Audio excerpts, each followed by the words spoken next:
I'm sad that Henry Cavill will no longer be Superman. His departure is, however, necessary.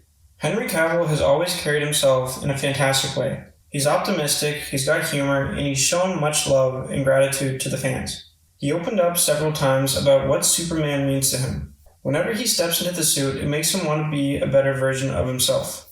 I'm not sure if this is true, so bear with me. I heard in an interview from Jason Momoa that he actually has a dog named Cal, as in Kal-El, the last son of Krypton. If you listen to Henry in his interviews, there's something about him that's very genuine.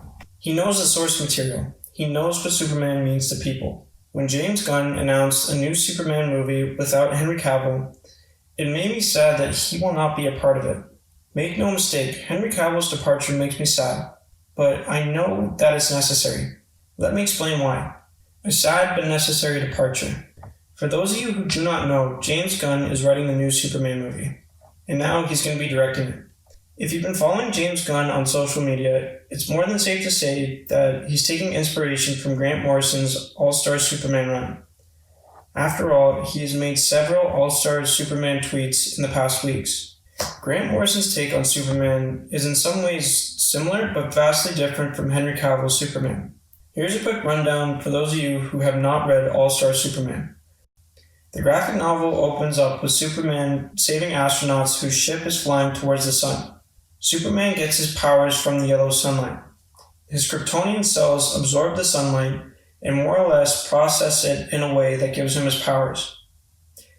In a sequence that draws parallels to the story of Icarus, Superman flies too close to the sun.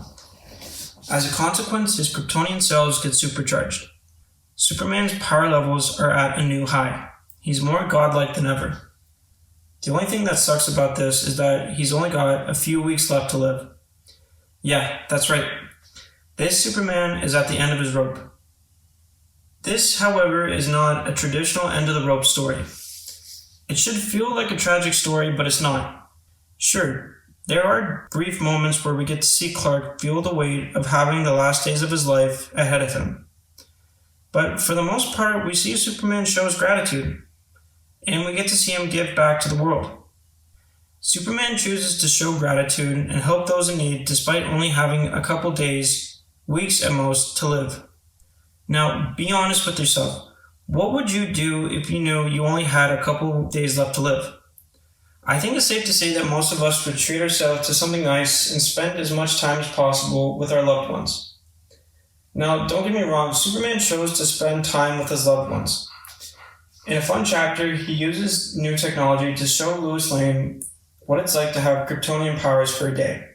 It's how he chose to spend time with his loved ones that makes him different from the average person. Instead of giving into despair, hopelessness, and getting angry at the world, Superman shows his gratitude. This Superman shows how grateful he is to have loved a great woman.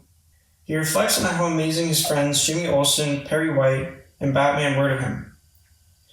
He thinks about how lucky he was to have been raised by his loving and supportive parents, Martha and John Kent. To put it simply, he feels as though he's led a great life. Not only does he show gratitude, he shows compassion, love, and selflessness in his final days. He takes down the regular alien and monstrous threats to Metropolis. He helps terminally ill children by getting his Kryptonian friends, who were shrunken by Brainiac when he stole Kandor, the capital city of Krypton, to treat them in ways that modern technology can't. He even takes the time to convince a young lady to stop herself from taking her own life. Before she steps off the building, Superman gives her a supportive hug and tells her something that always gives me the feels. It's never as bad as it seems.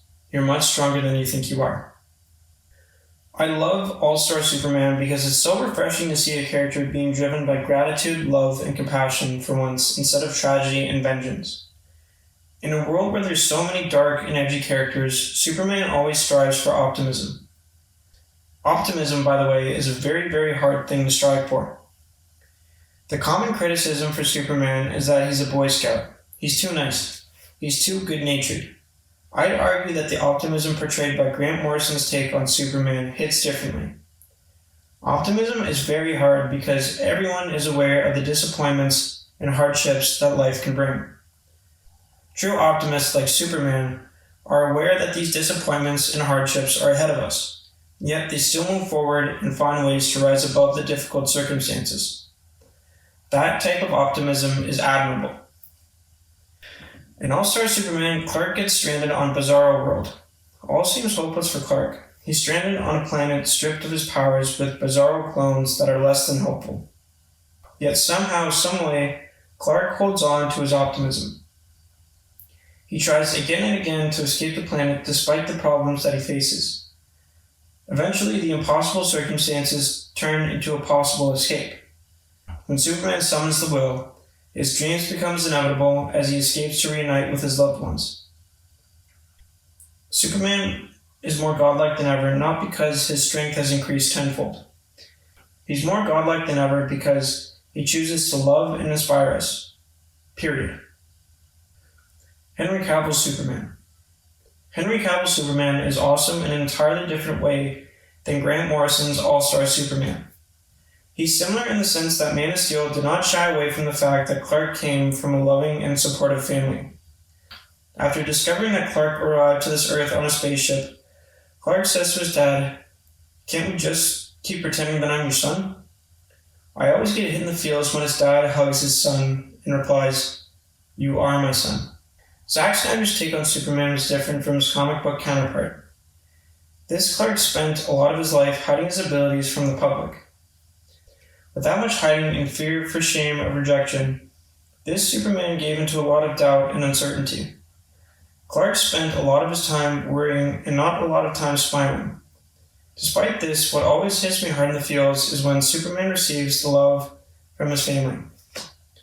After spending a long time trying to figure out his identity and what sort of impact he should have on the world through one day job after another, he goes back home to visit his mom.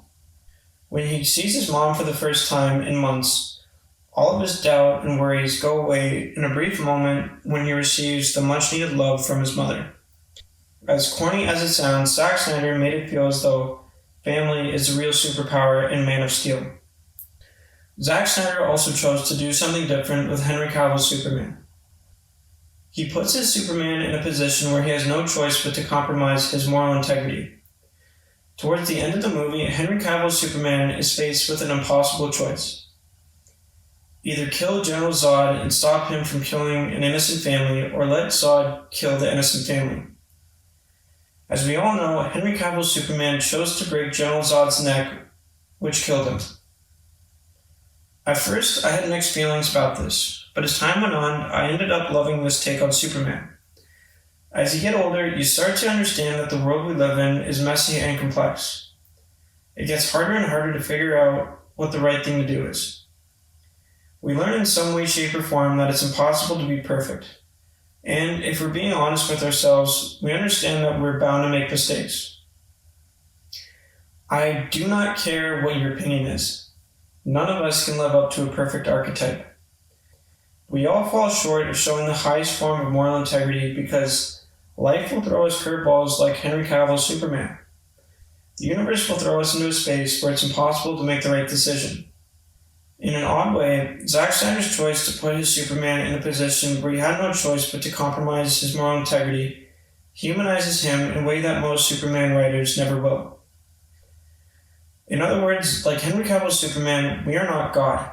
We can only strive to do what's best with what life throws at us. Why Henry Cavill's departure is necessary. If you're going to make a Superman movie that's heavily inspired by All-Star Superman, you cannot just use Henry Cavill's Superman. To put it plainly, Henry Cavill's Superman is too flawed, messy, and complex to live up to an all-star Superman depiction of the titular character. It's more than safe to say that Henry Cavill would have loved to take another shot at the character. Although, there's a part of me that wanted to see him come back as Superman. I know he can't. His Superman just made too many mistakes. He gave him to doubt, he caused a lot of collateral damage in Metropolis when he fought General Zod, and eventually killed him. I would have loved to see Henry Cavill's Superman navigate through the messy and complex world that often presented him with no right way to tackle a problem. Sadly, that's not the direction that James Gunn wants for his DCU Superman.